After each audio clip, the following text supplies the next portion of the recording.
Tá no ar, segundo episódio do Ao Vivo Pod. Lembrando que aqui você fica sabendo de todos os bastidores da política baiana. Mais uma vez, estou ao lado do nosso querido Breno Cunha. Prazer, Breno, estar com você mais uma vez. E aí, Brenner, vamos nessa. Vamos lá, e hoje nosso entrevistado, hein? Rapaz, tem um currículo aqui e dá inveja, viu? Administrador de empresas, pecuarista, político brasileiro filiado ao Movimento Democrático Brasileiro, o MDB. Foi deputado federal eleito 5 vezes consecutivas pelo MDB da Bahia, além de ministro da Integração Nacional do governo Lula, vice-presidente de pessoa jurídica da Caixa Econômica Federal no governo Dilma e ministro de governo do Palácio do Planalto sob a gestão de Michel Temer. Dele mesmo que eu estou falando, Gedel Vieira Lima. Prazer, ministro, aqui com você no nosso segundo episódio aqui do Ao Vivo Pod. Alegria minha, prazer poder estar com vocês, com o Breno, com você. É meio preocupado que eu estou vendo esse vozeirão de vocês aí, como é que eu vou falar aqui com essa vozinha já veinha, fraquinha e tal. Mas vamos lá, vamos ver as perguntas e vamos aí. Vai dar tudo certo, Dá sim. tudo certo. Vamos nessa. Ministro, muita gente se acostumou, né, a te ver em cargos públicos, né, espaços de poder, e hoje o que está fazendo da vida? Como é que está o Gedel? Qual é a rotina do Gedel hoje? Olha, o que aconteceu comigo é público, é notório, todos sabem.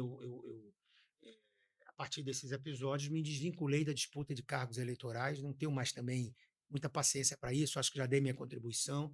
E na política eu estou militando nos bastidores, conversando com todos, vou muito a Brasília, tenho acesso ao PMDB nacional, resolvo as coisas dos prefeitos do MDB, aqui na Bahia participo de reuniões, converso, indico, participo, então é toda uma experiência de vida pública que eu posso colocar à disposição do meu partido, e tenho colocado e tenho participado de articulações que têm sido bem-sucedidas. Por outro lado, também estou na atividade empresarial, cuidando de viajar para o interior, das fazendas que eram de meu pai, é uma atividade que eu gosto também, cuidando mais da atividade empresarial.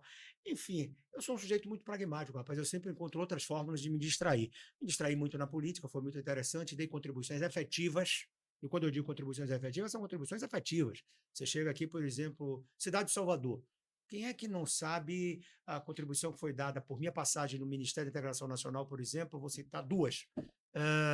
Aquela obra da Centenário, aquele esgoto a céu aberto que era ali, ninguém acreditava, os comerciantes dali não acreditavam, diziam que muitos prometeram, ninguém cumpriu. Eu fui lá, tirei do papel, fiz a obra. Né? João Outra Henrique, né? em Salvador, na época dele, prefeito. Outra em Salvador, o canal ali do Imbuí, o que valorizou as residências, o que abriu de oportunidade para as pessoas montarem ali seus empreendimentos, ganharem sua vida. Fora centenas de casas que construí, encostas que foram feitas, que minimizam muito o problema quando dessas enchentes, pelo interior da Bahia, obras de macrodrenagem, uma que me orgulha muito, no município de Coronel João Sá, já perto da fronteira de Sergipe, uma obra ali, a barragem do Gasparino, ninguém acreditava, obra de mais de 50 anos, fui eu lá, enfrentei, tirei do papel, coloquei. Fora outras que o crédito foi dividido, mas fui eu que viabilizei, a adutora do algodão lá em Guanambi. Olha, fiz muito como ministro, fiz muito como deputado, trouxe muitas verbas, fui alcançado com aquele problema, um raio caiu na minha cabeça, podia ter caído na cabeça de qualquer um da política da Bahia ou da política brasileira, que tiveram o mesmo comportamento de financiamento de campanha que eu tive. Procurei enfrentar os problemas com correção, com dignidade, sem apontar meu dedo para ninguém, aguentando meu tombo, carregando minha cruz, e hoje continuo militando na política, fazendo política, começando a entender um pouco isso, que vocês são craques, esse novo modelo de comunicação com as pessoas, que são as redes sociais, Instagram, X, não sei o que, esses podcasts, isso tudo para mim é uma novidade. No meu tempo não era assim. Né? E estou muito feliz, eu acho que a vida é isso, a vida é você sempre. O Chico Xavier, ele tinha uma frase que dizia mais ou menos assim: você não pode fazer um novo começo, mas você pode fazer um novo fim. Eu estou trabalhando, vamos em frente, não tem dificuldade que a gente não ultrapasse. Agora, o poder, tudo que vem com ele, 1 milhão de assessores, seguranças, tudo. Você sente falta disso? Rapaz, deixa eu te dizer, quem me conhece verdadeiramente, que não me aponta o dedo com má fé, sabe que eu sempre fui um sujeito. Eu nunca andei com segurança, eu fui ministro de Estado, andava aqui na rua de Salvador, ia para a praia, eu sempre tive a noção da transitoriedade dessa coisa. Meu pai foi deputado, foi presidente da Assembleia, foi secretário de Segurança, foi líder de governo federal. Eu sempre soube que tudo na vida passa. Ninguém pode apontar o dedo e dizer que o poder, o poder, o poder. E olha que eu tive poder. Olha que eu tive oportunidades, por exemplo, eu digo sempre, eu dormi no Kremlin, uma viagem com o Fernando Henrique Cardoso, presidente da República, eu tive com Nelson Mandela, eu tive com Bill Clinton, eu tive a oportunidade de estar com grandes estadistas, com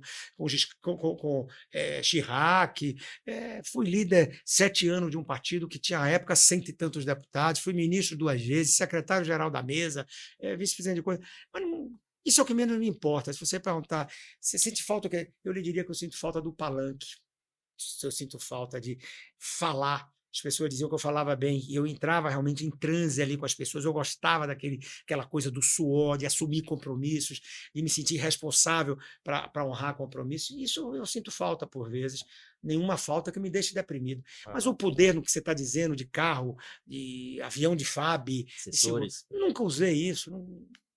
E Quem me conhece sabe que é verdade o que eu estou dizendo. nesse âmbito político, ministro, teve algum cargo que te realizou assim? Eu acho que ministro da Integração Nacional. Por quê? Porque eu pude fazer muito. O presidente Lula me deu alternativas e chances de fazer muito. Eu tive obras importantes que eu tirei do papel, ninguém vai poder me tirar. Essa transposição do São Francisco, todo mundo era contra. Foi uma guerra. O padre Capio, não sei se você se lembra, fez greve de fome, a Igreja Católica se Foi. envolveu. Eu tive que fazer enfrentamentos brutais para tirar essa obra do papel. E me alega, não foi Ciro Gomes, não foi ninguém, fui eu. Eu recentemente postei, inclusive, nas redes sociais, uma foto minha do presidente Lula levantando a mão assim, quando do primeiro canal, e consegui realizar muito. Quando você realiza, você faz, e você olha nos olhos das pessoas, as pessoas agradecidas, isso compensa tudo, isso vale a pena, mesmo que eu tenha passado por todos aqueles problemas que, claro, machucam, frustram, mas que você tem que virar a página e seguir adiante. Sempre, para a minha vida, é seguir adiante, não tem passo atrás. Agora, em 2010, você rompeu com o PT Foi um erro, para já digo logo. tentar para ser candidato a É, governador. Essa candidatura a governador, o senhor já disse que foi um erro, foi um erro. mas assim, era um sonho Não, ou foi um é? erro de avaliação. Era um sonho, claro, meu pai estava no fim da vida, eu queria disputar o governo com ele vivo ainda, meu pai sempre foi uma pessoa muito marcante na minha vida, e houve muitos desencontros entre minha pessoa e a de Wagner, ainda que houvesse encontros pessoais e muita firmeza, teve muita coisa, eu já disse a ele, compromissos, eu poderia citar tantos, a candidatura a prefeito Henrique, aquela confusão que deu, a candidatura ao PB, uma série de problemas. Se você olhar hoje, eu diria, culpa minha, podia ter sido mais tolerante, culpa dele, culpa do PT, culpa do MDB. Mas quem pagou o preço fui eu, perdi a eleição e ali realmente eu tive um baque numa carreira que era só sucesso, só ascendente. Portanto, Mas esse sonho acabou? Ou acabou, não tenho mais idade, eu acho que tudo tem seu tempo, eu já dei minha contribuição. Agora, eu creio, se você parar para ver, vocês têm que idade? Vocês são meninos novos. Eu 31? creio que agora, já na próxima eleição, você não vai ter só uma sucessão de ideias, você vai ter uma sucessão biológica. É só você ver essa geração minha, eu um pouco mais jovem, mais Wagner, Otto, virou a página, como tudo na vida, né? Então, comigo aconteceu a saída por essa circunstância, aconteceria porque o povo ia cansar de minha cara também. Então, eu acho que foi um sonho, eu desejei, quis muito, lutei ser governador da Bahia, mas não deu. Eu errei, não soube Mas você ficou em construir, segundo, não você tive ficou paciência. muito próximo ali, não Mas foi? não ganhei. A história não tem lugar para derrotado, a história tem lugar para quem ganha. Perdi. Ganhou o Wagner, então ele estava certo, eu estava errado. Paguei todos os preços que tinha que pagar. E aí? Você fica assim, se não. Você sabe que uma coisa que me faz feliz é não ter o hábito do si. Se eu tivesse tomado. Se. Doutor Ulisses Guimarães dizia que com si você põe Paris dentro da garrafa. Eu não faço si. Aconteceu, aconteceu. Você curte o luto ali no momento, vira a página, escreve outra na sua história e segue adiante. Não tem outro caminho para você viver a vida, meu irmão. Se você ficar lamentando erros, coisas que não deram certo, olhando para trás, viver como dizia Marcel Proust, debruçado no passado, em busca de memórias perdidas no tempo, você está a um passo da infelicidade. Eu não quero ser infeliz, então, para mim, é bola para frente. Mas só finalizando Pois esse não? episódio de 2010, porque eu tenho essa dúvida. Claro. Você achava que você tinha chance real de vitória? Não, quando fui, achava que tinha chance real de vitória. Fizemos um acordo nacional. O PT nacional, através de Dilma, não cumpriu. Chegou aqui uma vez no Farol da Barra e desmistificou uma coisa de 2 candidaturas, que era a base da minha proposta. Tinha 2 candidaturas da base do Lula. Fiz uma convenção à época com 10 mil pessoas ali naquele Wet n Wild, havia um entusiasmo. Quando eu comecei a melhorar em pesquisas, ela baixou aqui, foi no Farol da Barra, gravou uma entrevista dizendo que o único candidato era Jacques e tal. Eu fiquei com o pincel na mão, sem discurso, e mantive uma candidatura por causa dos deputados e tudo mais. Pronto, mas isso é história. Eu estou lhe relatando a minha Sim. visão da história. Aham. Né? Certamente outros terão. Não poderão, se não quiserem fugir da verdade, não poderão ficar tão distantes do que eu estou dizendo, e, como sempre, abrindo o coração, assumindo erros, assumindo pecados enfim, e também valorizando os muitos acertos que eu tive na vida pública. Uhum. Lembrando que o Ao Vivo Pode também, você pode pegar o QR Code, né, escanear aí no seu celular, que você vai diretamente para o nosso Instagram também, segue lá as redes sociais do Político ao Vivo. Recentemente, ministro, você disse que o Jerônimo tem sido alguém que tem cumprido compromissos, né? Como é que tem sua avaliação, assim, do Jerônimo? Te surpreendeu Olha, de alguma forma? eu estou falando muito rápido, eu tenho um hábito de falar, está dando Tá para. tranquilo, tá tá tranquilo. Né? Não, veja bem, quando eu digo, claro que me surpreende na medida que Jerônimo não era uma figura extremamente conhecida na política da Bahia para você avaliar. Um técnico bem qualificado, respeitado e tal, mas que trabalhava mais, vamos dizer, nos bastidores técnicos e da linha de frente. Né? Houve aquele imbróglio, aquela briga com o PP, mais ou menos a mesma coisa que aconteceu com o MDB em 2010, a história se repetindo, né? Agora como tragédia para eles, não mais para mim, para a gente. E ficou aquela confusão. O Wagner não quis ser candidato, por razões de foro íntimo, pessoal, eu até compreendo, já tinha sido, era uma coisa meio de déjà vu, ele tinha família, tinha as razões dele, não importa avaliar aqui, pessoais são pessoais. E ficou aquela coisa, o Otto não se sentiu confortável para ser, quem vai ser o candidato? É Caetano, é Moema, não sei se lembram disso. Isso. Até que surgiu o nome de Jerônimo, que não era uma figura conhecida.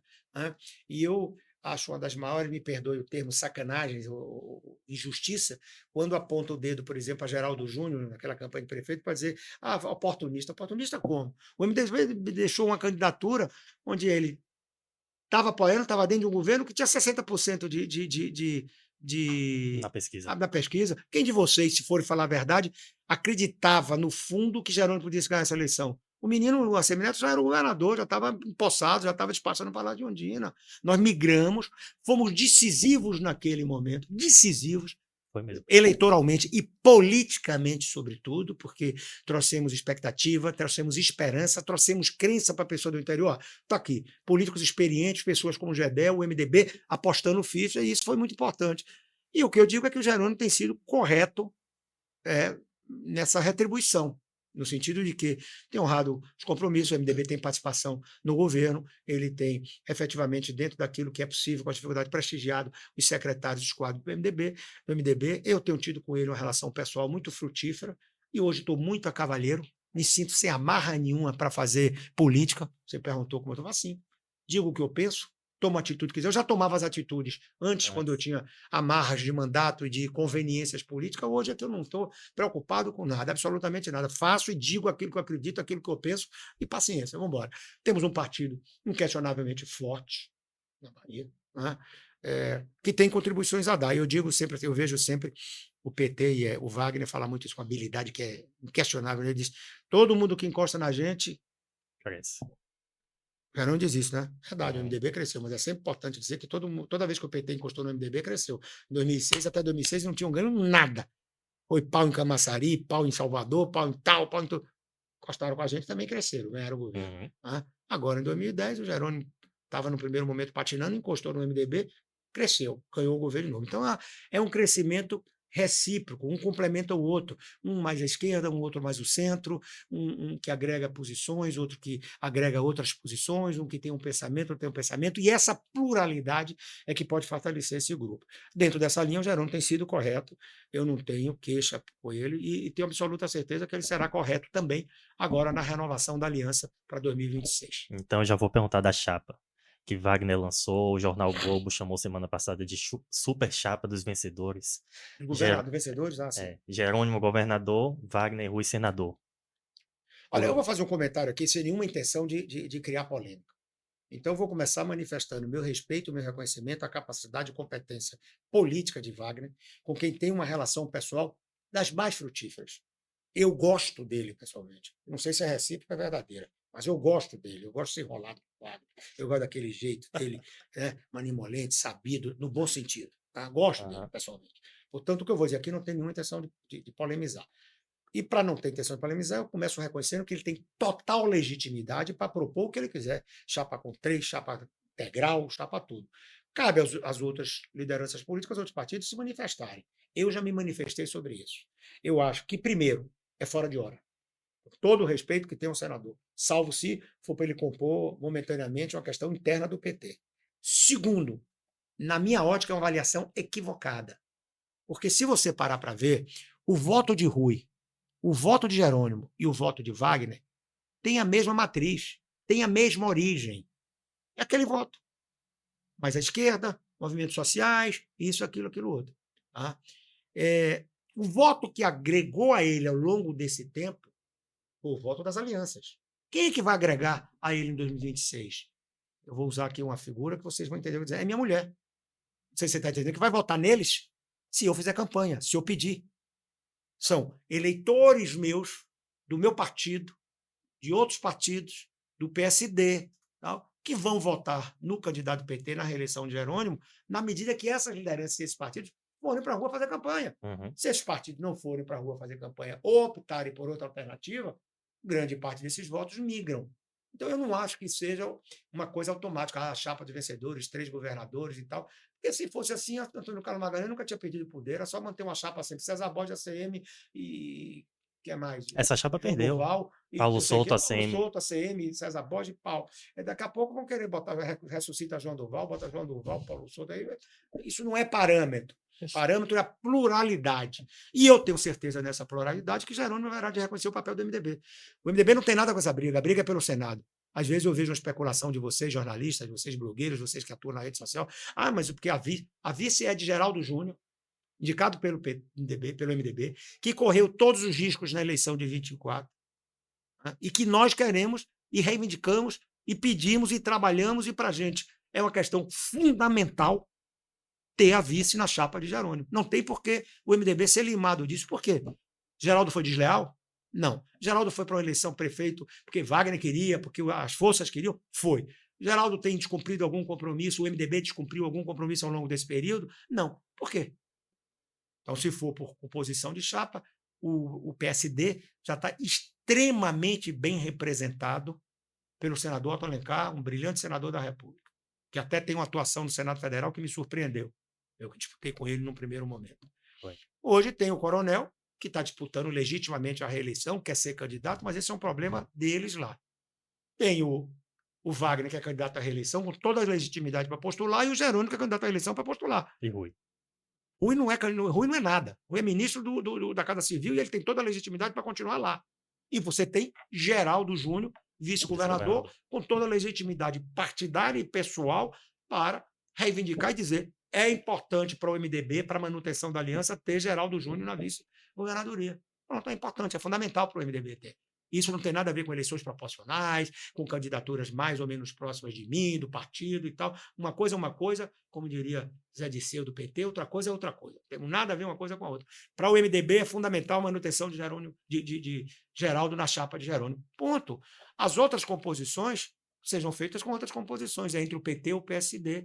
Eu não tenho que dar opinião, acho que o senador Coronel teve um bom desempenho, um bom mandato, mas essa é uma questão que está sendo colocada entre PT e PSD. Não tem por que trazer o MDB para essa querela. Não tem por quê. Mas E Wagner isso, na hora já... certa, eu vou dizer isso ao governador e certamente a Wagner, com quem conversei muito ali naquele... onde ele tem o Wall Street. escritório dele no Wall Street, e Wagner, que eu conheço há muitos anos, é um homem cumpridor de compromisso, é da mesma estirpe que fui eu, Luiz Eduardo Magalhães e tal, na nossa tradição de honrar compromissos no parlamento. Wagner sabe perfeitamente os compromissos que ele assumiu e que ele tem com o MDB, e eu não tenho dúvida que, na hora oportuna, a palavra dele será no sentido de cumprir os compromissos assumidos. Mas existia compromisso para a reeleição? Wagner conhece os compromissos que tem, na hora oportuna, certamente a sociedade saberá dos compromissos, mas Wagner sabe quais são os compromissos que ele tem, que ele fez com o MDB. Partido que tem sido, insisto, repito, para ficar bastante claro, extremamente correto com Jerônimo, com a aliança, não tem colocado uma vírgula de dificuldade, nem na governança, nem na estrutura política, de Assembleia Legislativa, de prefeituras e tal. Pelo contrário, só tem dado contribuições para trazer fortalecimento para a aliança e para a base governamental. Ainda falando sobre 2026, ministro, você acha que a Semineto chega como forte candidato ao governo novamente? Olha, a Semineto tem um recall, foi prefeito de Salvador, tem uma boa base em Salvador, mostrou que a sociedade de Salvador, a sociedade da capital, olha a administração do grupo dele com boa visão, olha bem, o resultado eleitoral está aí. E aí é importante também, de novo, reposicionar essa questão do resultado eleitoral, porque o resultado eleitoral, as forças do governo, foi a soma do Kleber com Geraldo. Porque Geraldo teve uma derrota. Não, não, não, não. Não teve derrota. As forças do governo tiveram uma derrota importante em Salvador. Ou o voto do Kleber não foi um voto da chamada esquerda que não apoiou Foi. Geraldo e migrou para ele lá, por suas razões, Houve uma na divisão, né? noite dos punhais. Geraldo entrou, que cedeu ao apelo do Jax e do próprio governador e tal. Como é E eu Noite dos sempre fui Punhais? contra essa candidatura. Noite dos punhais, de apunhalada pelas costas. Sim. Certa militância, que é inquestionável. É inquestionável. A Geraldo foi para a rua. Geraldo fez o papel dele, Geraldo cumpriu o papel dele contra a minha vontade. Eu fui contra a candidatura dele. Só que ele se consolidou e chega um momento que, ainda exercendo que informalmente uma liderança no partido, o presidente de honra e o presidente Jaime e outra liderança, o presidente Futuca, também não poderiam se posicionar contra o legítimo pleito de um militante seu, que era vice-governador, que tinha apoio de forças importantes, de um senador dos mais brilhantes da República, líder do governo, com a promessa de engajamento do governador, de ministro, do presidente da República. Era uma candidatura que se aparentava, nessa visão, viável. Então, eu acho que a Semineto, sim, é um player relevante. Eu não tenho o hábito de menosprezar adversário. Ele chegará em 26 com. Eu não sei se ele terá coragem política de ser candidato. Esse é outro problema. Eu não sei se ele ousará ficar com o estigma de outra derrota. Essa é outra questão. Porque realmente, com essas forças que apoiam o Jerônimo e com o governo que o Jerônimo está fazendo, com a disposição que ele tem de ir para o interior, de abraçar, de conversar, de tratar, ele é um candidato fortíssimo e, ao meu ver, favorito. Mas, inquestionavelmente, existirá disputa se o menino, o Assemineto, for candidato. Agora, vamos supor, quer dizer, suposições na política eu não Claro. gosto também, mas assim, a chapa Jerônimo, Wagner Rui, MDB na vice, PSD contemplado com outra coisa e todo mundo vai junto. Essa é uma chapa imbatível, na sua opinião? Rapaz, política não tem essa história de imbatível, né? Política é igual a uma grande final de campeonato mundial de futebol. Você tem ali, eu me lembro, vocês são meninos, na Copa de 74, eu era encantado com o futebol da Holanda, o carrossel holandês. Pô, fiquei na frente da televisão, a Holanda ia ser campeã do mundo, foi a Alemanha lá, pau. Ganhou o título, tomou da Holanda. E assim o Brasil chegou. Não há eleição ganha antecipadamente. O que eu posso dizer é que é uma chapa forte. Partidos fortes, partido com inserção nacional, partido com tempo de televisão, partido com vereadores, prefeitos, militância, partidos que têm características diversas das suas lideranças, uma que é mais de composição, uma que é mais da pancadaria, que vai para frente, uma que enfrenta, outra que tem outro estilo. Eu acho que é uma chapa, a unidade dessas forças, muito, muito forte para o enfrentamento do menino, do Assemineto, que padece de um problema, que eu acho que é fundamental. Falta de projeto para a Bahia. Eu vejo o seguinte, velho. Eu sempre fui da tese que eleição ela serve para o seguinte: quem ganha governa, quem perde faz oposição. Eu fui um homem isolado dentro do MDB em muito tempo, quando o partido disputou com Lula lá atrás, com Rita Camata de vice de José Serra, e o partido quis aderir. Eu me lembro que teve um almoço na casa de Zé Sarney, presidente do Senado então, estava o Lula lá, e eu fiz um discurso duríssimo contra a ida do MDB para o governo, dizendo: se vocês querem, nos posicionemos agora na próxima eleição, você vai para a rua e diz: mudei de opinião, o Lula fez um grande governo, eu quero apoiá-lo. E você põe isso no colo do eleitor. O eleitor é que decide o que é que vai fazer. Quando você adere, fica aquele negócio do adesismo. Eu acho isso uma coisa que não é boa. Né? Então, na minha avaliação, o Neto ele não tem uma proposta de governo. Eu vejo, por exemplo, quando ele fala muito sobre crise de segurança pública. Pô, isso é um oportunismo de uma. Morre alguém aqui, ele vai para a rede social. Porque morreu não sei quem, o governador precisa. Qual é a solução? O governador precisa chamar a responsabilidade a ele. O que é chamar a responsabilidade, prefeito? É o governador vestir uma farda de policial militar ou de polícia civil, investigar o crime, pegar um fuzil e ir lá para a boca de fumo? Bom, o cara está investindo em inteligência. O cara está comprando carro. O cara está aumentando policiamento na rua. O sujeito está colocando polícia lá. A bandidagem está aí. Eu vi em Rondônia agora, queimaram tudo, é um governo do DEM, do amigo dele, democrata. Pô, se ele sabe tudo de segurança pública, ele não vai lá e resolve o problema. No Rio de Janeiro, vocês viram o que aconteceu agora. Em São Paulo, você está vendo o que aconteceu. O grande drama é que mudou o patamar da violência. Você tem cada vez mais inteligência e companhia. Por quê? Você tem uma elite, que é quem mais reclama, que é a maior consumidora de droga que tem. Pronto. Aí você aperta no canto, o traficante vem para o outro e fica por disputa física de espaço onde vai ser instalada a boca de fumo. Aonde é? No Calabar, não sei aonde. A polícia entra. Vai entrar como? Olha que coisa difícil é isso. Um buquê de rosas? Aí troca tiro, morre dois, pronto, você já analisa. Vai ter uma violência policial. Quer saber se foi violência ou não? Uma comoção. Como é que enfrenta isso? Está se enfrentando com inteligência, policial na rua, trazer mais gente, aparelhar, mais armas, mais coletes. Isso está sendo feito pelo governador Jerônimo. O Assemineto quer criticar? Então faça uma coisa contributiva para a sociedade. Eu assumo esse compromisso. Eu assumo, e vocês me cobram. Se ele der uma ideia para resolver o problema, eu levo a Jerônimo e digo, essa ideia aqui você tem que implementar, e é de Assemineto. Você acha ele oportunista? Se resolver. Meu irmão, quando você faz uma crítica dessa, só pode ser para oportunismo. Eu não vou criticar ele, por exemplo, quando a cidade inunda e morre gente, e desaba a gente. Eles estão há quanto tempo no governo? 8 dele, mais 4 de Bruno, 12. Eu podia chegar aqui. E por que o Assemineto não resolveu ainda essa questão das águas? Por que não fez escadaria ou encosta em tudo quanto é canto? Porque esse não é um problema assim, esse é um problema de várias gerações de prefeitos. O Mário Kertes trabalhou nessa direção, o Manel Castro trabalhou nessa direção, o Embaçaí trabalhou nessa direção, a Lídice. Eu acabei de dizer aqui, eu como ministro, quantas encostas eu fiz aqui, lá dentro do Calabar mesmo. Mas a cidade cresce desorganizadamente, há uma dificuldade. Eu era ministro de Integração Nacional, voava aqui para Salvador, às vezes. Uma solução que eu faria também, sabe o que é? Investir mais em educação para as pessoas saberem. Você vai em algumas encostas dessa, tem aquele negócio de você jogar lixo aqui do lado, a sua casa, sabe aquele negócio aquele cor de cimento, você jogar aquele. Cidadão chega, joga o lixo todo aqui do lado. Não bota aqui, joga aqui. Aquilo pesa, encosta, derruba. Oportunismo não seria eu chegar aqui e dizer: você viu nas últimas chuvas o que aconteceu em Salvador? Inundou tudo. Isso é porque o Bruno Reis ou o Assemineto não chama a responsabilidade para o colo dele. Isso é proposta? Isso é coisa séria para se dizer? Não. É porque ele disse que na época de ACM tinha segurança. Tinha. Roubaram o apartamento do avô lá. O bandido entrou e roubou o apartamento do avô dele, a obra de arte, o diabo lá e tal. Depois mataram um argentino aqui. Mas pegaram depois, já estão pegando o cara que fugiram lá da coisa. Fugiram os caras da prisão de Onápolis. Mas como foge? Isso é irresponsabilidade. Pô, um brasileiro escalou lá de costas. Você lembra agora, há pouco tempo, escalou lá de costas uma prisão nos Estados Unidos, brasileiro. Mobilizaram a polícia americana toda para tudo quanto é canto, levaram 3 semanas para prender o cara. Então são certas críticas que o cara tem que dizer: eu vou fazer assim. Essa é a minha proposta. Por isso ele é péssimo governador, porque está fazendo assim. Ele não diz isso. Isso, para mim, é oportunismo. E uma coisa que está complicando, já mudando, se vocês me permitirem, tem uma coisa que está muito na moda agora, que é algo que os homens públicos com responsabilidade vão ter que enfrentar. Essa questão do orçamento federal.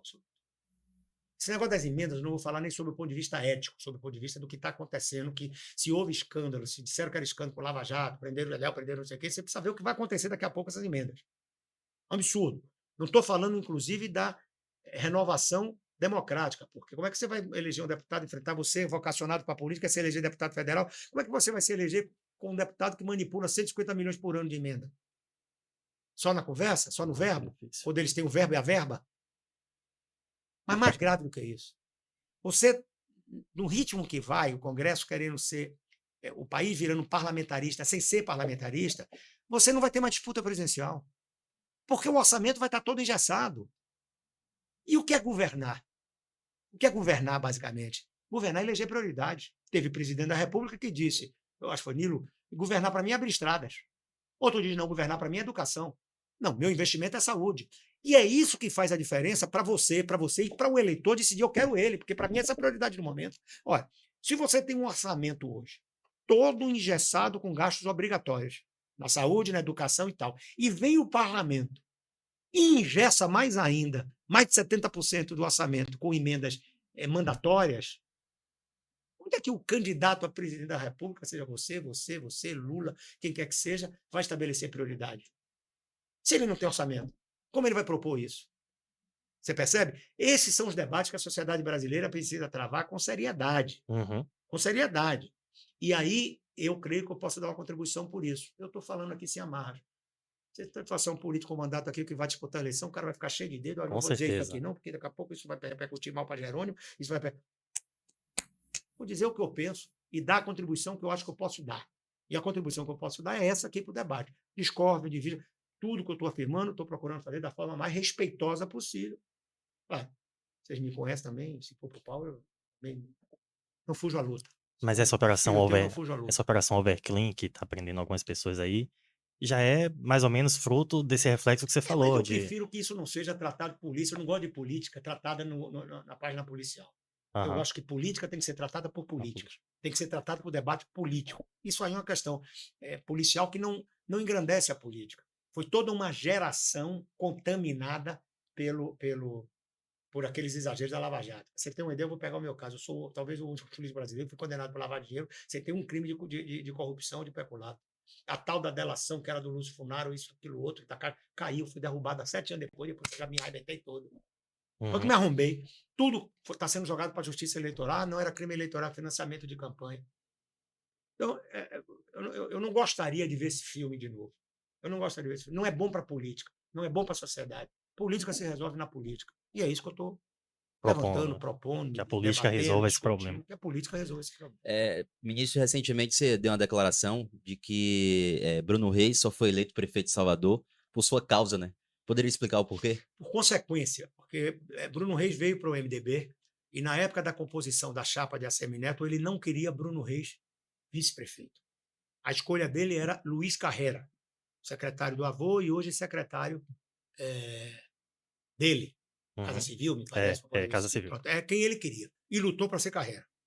E chegou a especular e tentar articular a vinda de Carrera para o MDB, para Carrera ser indicado por a gente. O menino que hoje é presidente do Vitória queria muito, Fábio Mota, mas ele vetou, ele não queria Fábio Mota. Sobrou Bruno, que veio para o MDB, muito jeitoso, conquistou a simpatia dos deputados, à época Pedro, Tavares, Tava esses tentando. meninos que depois saíram tudo de mim, Isso. correram. Mandei Pedro Tavares, Leu, esse pessoal. mensagem. Ele conquistou aquele pessoal, veio para cima de mim também, me conquistou, simpático e tal, e eu banquei o nome dele. Neto não queria ele. Eu me lembro que eu estava na Santa Casa de Misericórdia, numa reunião, quando me disseram, Neto não vai bancar, eu vai bancar. Bancar porque eu estava forte, era ministro-chefe da Secretaria de Governo e tal, e fiz Bruno Reis vice-prefeito, e daí ele pôde ser substituto de Neto e prefeito, e tem seu valor, se reelegeu, e palmas para ele, não tenho nada de pessoal contra Bruno, gosto dele pessoalmente, acho um bom menino, e acho até que tem um futuro mais promissor do que o chefe político dele. Por quê? Porque, pelo menos, aparentemente, nas poucas vezes com ele, cumpre o compromisso. O Assemineto acerta com você uma coisa sentada aqui, quando levantar já não é mais amigo. A gente falou de chapa, então só para eu não perder essa pergunta que eu não posso deixar de fazer. Passa. Bruno Reis tem um assessor, foi deputado até, Marcelo Nilo. Ele sugeriu uma chapa essa semana. Não, fala coisa séria, pelo amor de Deus. Eu já sei o que você vai falar, mas Assemineto você está conduzindo a entrevista com tanta seriedade, pô, para vir com brincadeira. Mas fale. Assemineto, governador, Marcelo Nilo e Ângelo Coronel. Eu não sei se Coronel entra aí pelo partido ou se rompe, não sei o que ele pensou. Essa Não, a seria uma primeira chapa coisa que eu acho que vocês têm que perguntar é se vocês acham que o Coronel ficou bobo agora depois de velho. Se o Coronel tiver ficado bobo para entrar numa aventura dessa, eu comento. Fala daí, pô. Marcelo já deu sua contribuição, eu gosto de Marcelo pessoalmente, mas tem que entender que a vida, a roda gira. Já, a vez dele já passou, pô, já era, acabou. Tem uma geração que não sabe mais quem é Marcelo. Volto a dizer, não estou falando de Marcelo pessoalmente, não. O cara é legal e tal, politicamente já foi. Você foi um amigo de Luiz Eduardo, né? Você tinha uma relação muito boa. Fui muito próximo, eu gosto muito dele até hoje, sinto muita saudade da relação com ele. Alegre, divertido, cumpridor de palavra, aprendi muita coisa com o Luiz. Você vê alguma semelhança dele com a Assemineto? Não, nenhuma, nem no tamanho. Nada, nada. Nem o avô? Nada. Rapaz, eram 3 tipos de Magalhães. O avô, você sabia quem era. Você sabia que ia brigar com ele ali, ia para pancadaria, se ele não pudesse atacar você, ele ia atacar sua mulher, seu filho, ia chamar todo mundo de ladrão, ele mesmo escrevia os editoriais dele naquele jornal dele, Correio da Bahia, na época, fazia, acontecia e tal. Você já sabia quem era, isso era uma qualidade. Era ele aquilo ali. O Luiz Era uma outra figura. Não, talvez pelo velho ter feito todo o jogo que precisava ser feito, era uma figura bem posta, sempre elegante, de boa conversa, mais culto, tinha lido alguma coisa. O velho não, o velho nunca tinha lido nem orelha de livro. Sabia se posicionar, sabia conversar, e mais do que isso, Luiz era um homem que no parlamento cumpria acordo. Você há de compreender o seguinte: aqui no negócio de vocês, se você for fazer, vocês vão assinar um contrato de aluguel do isso mesmo. estúdio, isso aqui. Na política não tem contrato. A política é o fio do bigode, é a palavra, é a confiança, é o crédito que você constrói ao longo do tempo. Luiz cumpria. Vocês foram deputados juntos, né? Luiz era deputado, juntos, amigos, vizinhos. Chegava domingo de noite, Luiz, ele chamava de Gidel e tal. Pedro Luiz, a gente saía, comer pizza, conversava. Era uma belíssima figura. Além de muito agradável pessoalmente. Né? O menino é isso. O menino, a experiência que eu tive, o MDB tive, foi muito ruim. Desde 2018, no momento de maior dificuldade, ele não foi solidário, e a solidariedade ela é fundamental. Quando você está no momento de dificuldade, no momento da bonança, todo mundo está perto, ali no momento de dificuldade, ele criou dificuldades para meu irmão e tal, e você vai esperando, na hora que foi possível, o MDB procurou outro rumo. Eu volto a dizer, não tenho uma boa expectativa dele assim, de ser um político que cumpra acordo. E vejo hoje as queixas, saiu da eleição, não ligou para ninguém, não falou com ninguém, não conversou com ninguém. Mas minha pergunta é, você se surpreendeu com ele ou você já imaginava isso? Não, eu imaginava isso, porque eu ouvia falar, as pessoas Sim. falavam, ele não é um consenso, nem no grupo dele, nem em Brasília. Mas volto a dizer, é chato a gente falar isso, porque sempre envereda um pouco para o campo. Eu não quero Sim. conotação pessoal nisso. Eu estou Aham. fazendo análise do homem público. Não estou fazendo análise do cidadão, do pai de família, é do homem público. Enquanto político, essa é a impressão que eu tenho dele, dos três. Jardel, eu vou entrar no assunto aqui. Você falou que podia perguntar de qualquer coisa, né? Oh, meu Deus do Então, céu. eu vou perguntar. Essa questão dos ataques que fazem ao seu nome por causa do episódio das malas, é uma coisa que ainda te chateia? Nem um pouco. Você acha, sincero, honestamente, olhando no meu olho, que quem passou porque eu passei, tá se aborrecendo porque um cara escreve uma bobagem na internet ou qualquer coisa? Primeiro que eu já disse, sempre repito, não na política da Bahia tem ninguém para apontar dedo para mim. Ninguém, absolutamente ninguém. Todos sabem como era o sistema de financiamento de campanha. Todos sabem, e eu sei como todos financiaram a campanha. Então, ninguém aponta dedo para mim. Ninguém. Agora, cidadão aí, você entra na internet, posta um negócio, o cara Fala vem, qualquer eu coisa. morro de dar risada.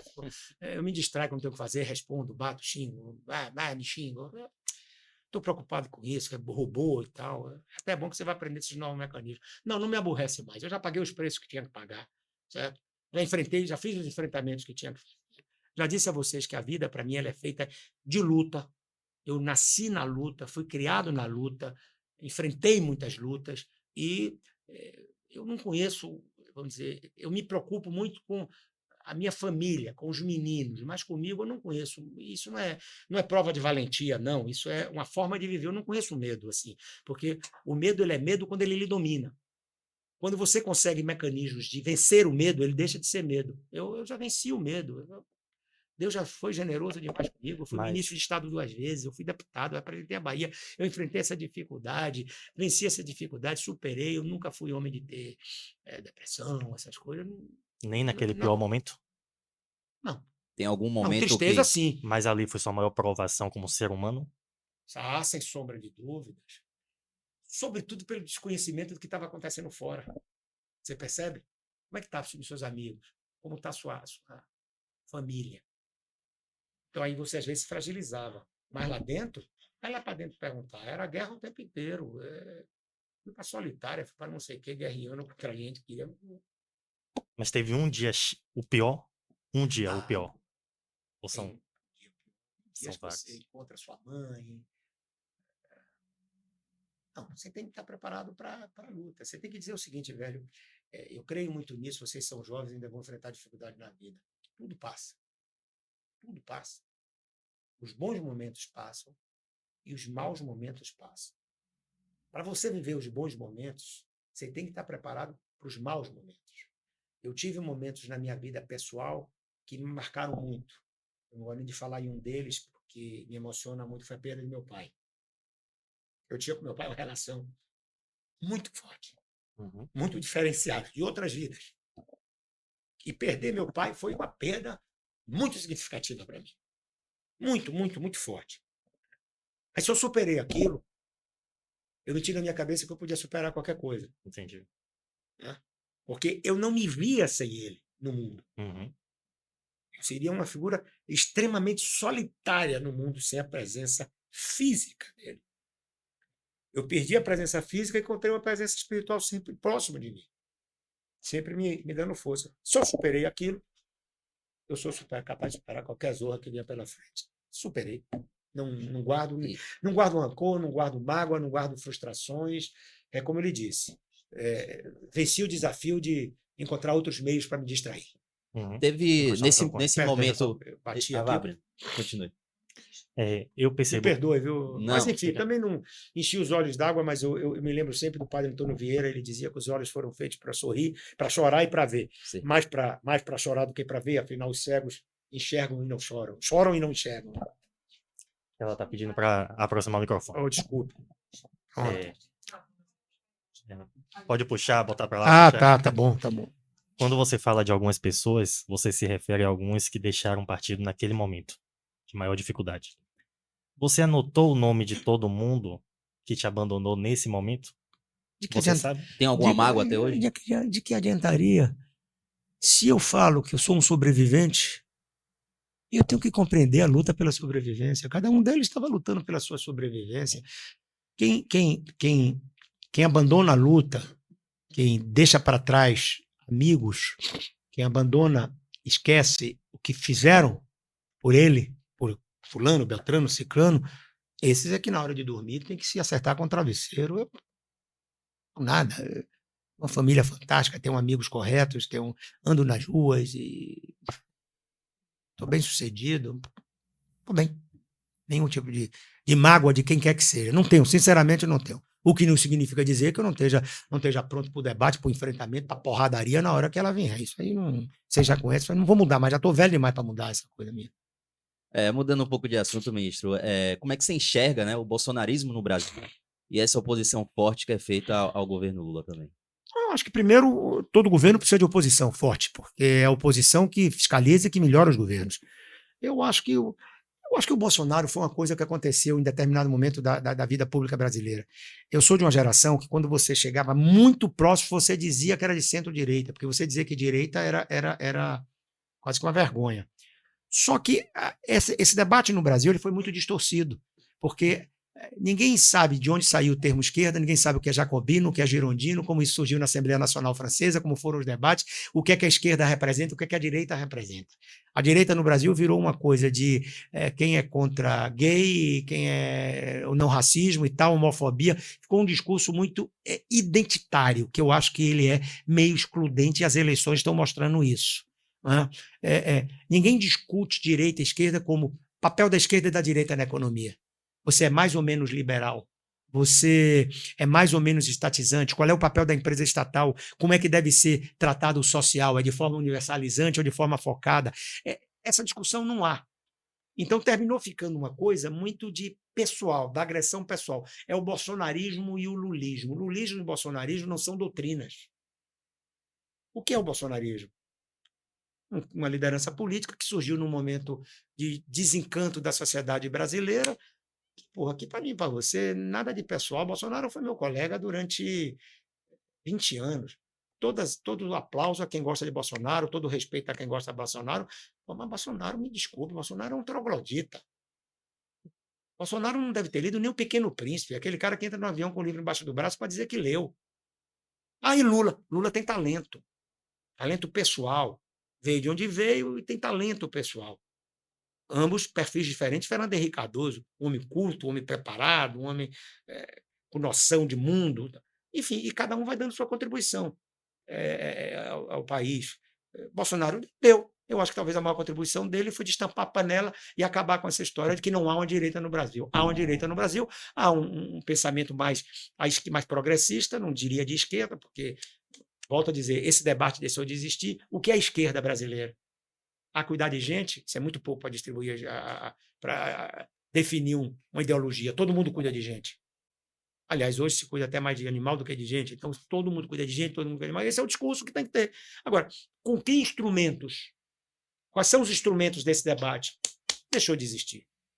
Então, eu acho que Bolsonaro uma liderança, foi presidente da República, todo mundo que presidiu a República tem seu papel, mas, sinceramente, acho também que ele vai perdendo espaço na medida que ele tem uma postura muito errática. Ele quer ser candidato a presidente, estando inelegível, aí o Tarcísio fala, ele detona o Tarcísio, o tal do Marçal fala, ele só quer quem? A mulher e o filho?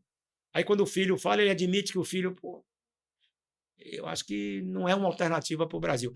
Todo respeito a Bolsonaro, todo respeito a quem pensa igual a Bolsonaro, mas, pessoalmente, acho que não é uma alternativa para o Brasil. Torço para que surjam coisas novas, Como é que você, alternativas novas. como é que você enxerga João Roma aqui na Bahia, tentando Gosto pegar dele, eu essa... gosto de João, gosto dele. Mas agora, nesse momento, ele não tem um papel, vamos dizer, de liderança popular importante. Ele é um sujeito articulado, pensa bem, conversa bem, mas não é uma liderança popular que faça uma diferença. Mas é um menino, é um rapaz de futuro. Eu acho que o João pode ter conquistar um espaço nessa substituição de geração, de guarda geracional que vai acontecer nessas próximas eleições.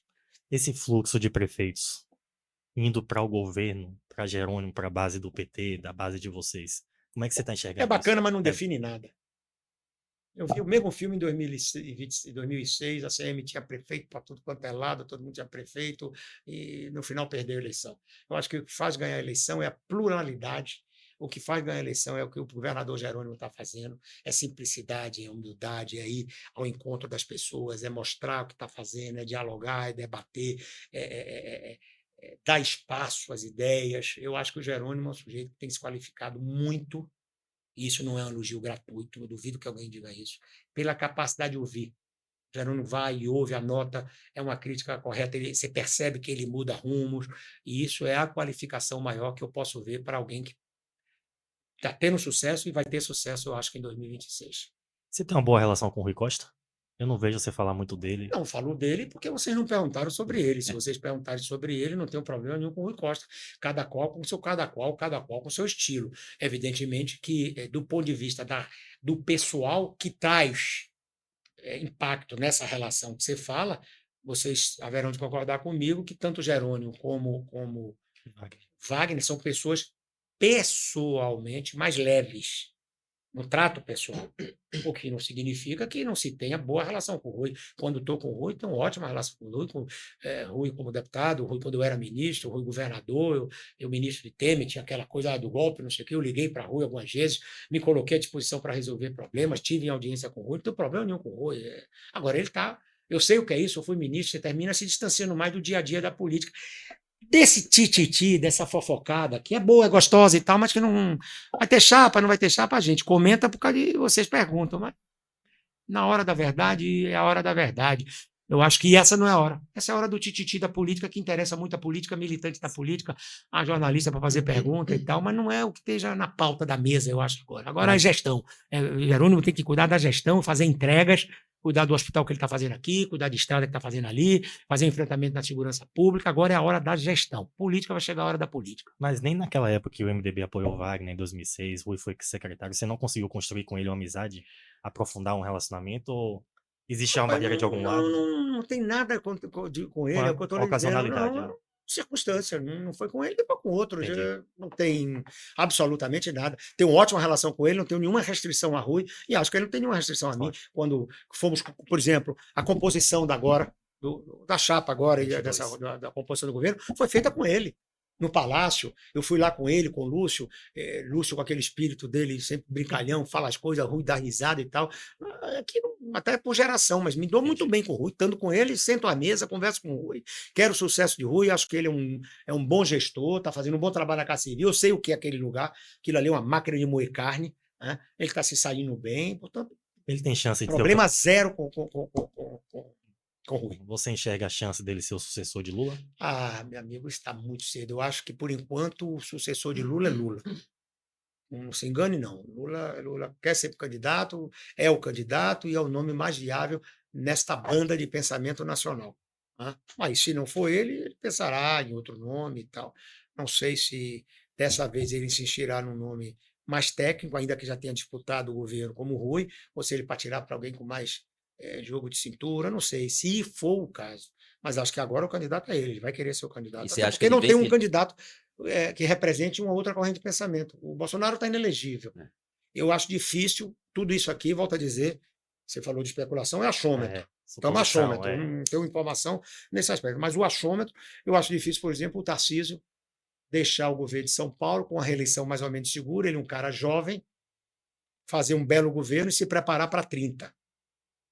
As outras alternativas tem aí, aquele governador de Minas, eu acho que se perdeu ali no sotaque, né? Zema, né? Tem Zema. Caiado, que é o aliado de Eu ACM não Neto. vejo. Caiado vai ser lançado, eu adoro o Caiado, me dou muito bem com o Caiado, é um cara casado com uma baiana, gosta de coisas que eu gosto, da agropecuária, essa coisa toda. Mas Caiado tem menos chance hoje, na minha avaliação, como governador de um estado importante, mas periférico do ponto de vista, veja bem que eu cuido da periférica do ponto de vista da política, do eleitorado e tal, ali no Centro-Oeste, né? Ele teve mais chance de ter um discurso quando ele, presidente da UDR, foi candidato naquela eleição lá de trás, 89. né, 89,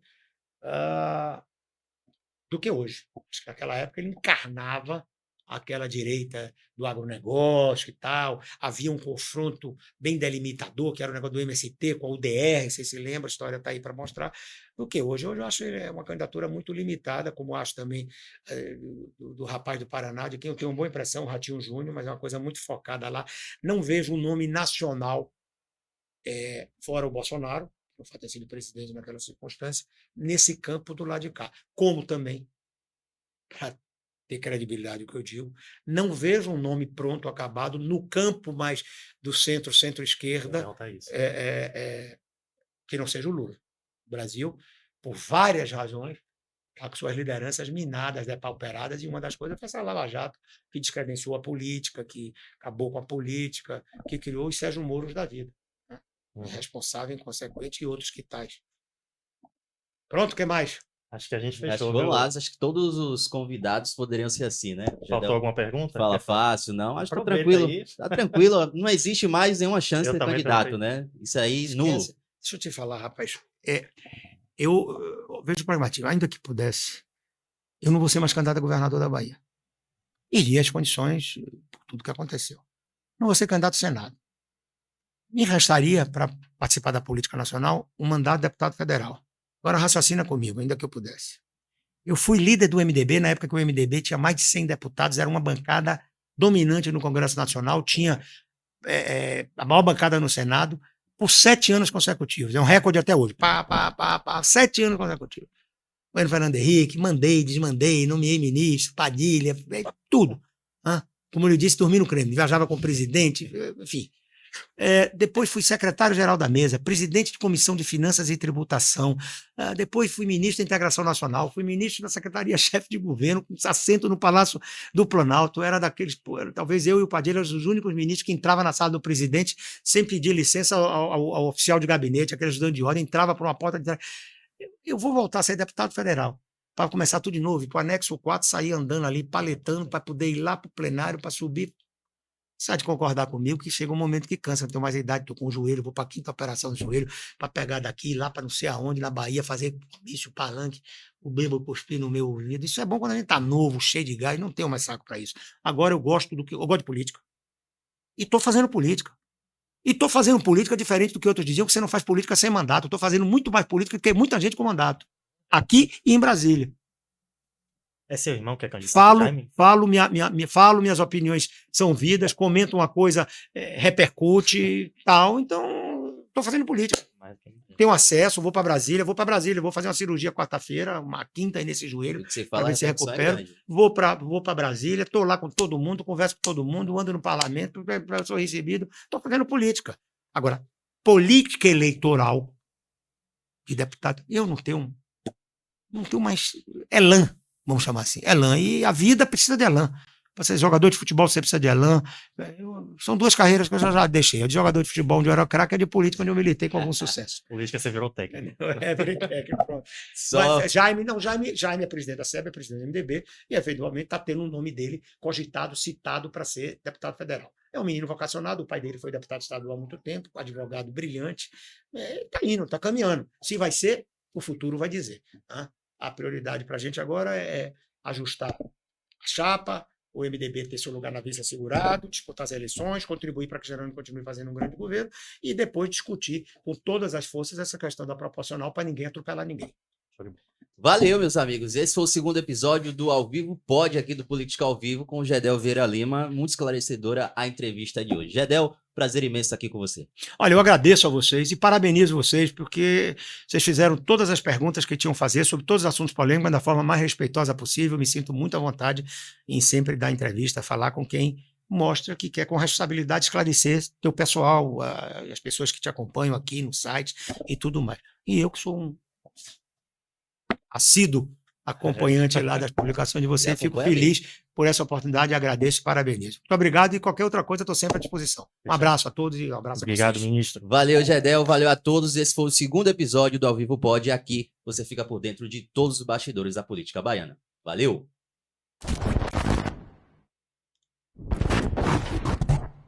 Pronto? Fugiu aqui de vez em quando, é falta de prática, de treino. Rapaz, vocês iam me pegar por 1 hora, me botaram para falar coisa pra caramba, lá vem com... Você fala fácil.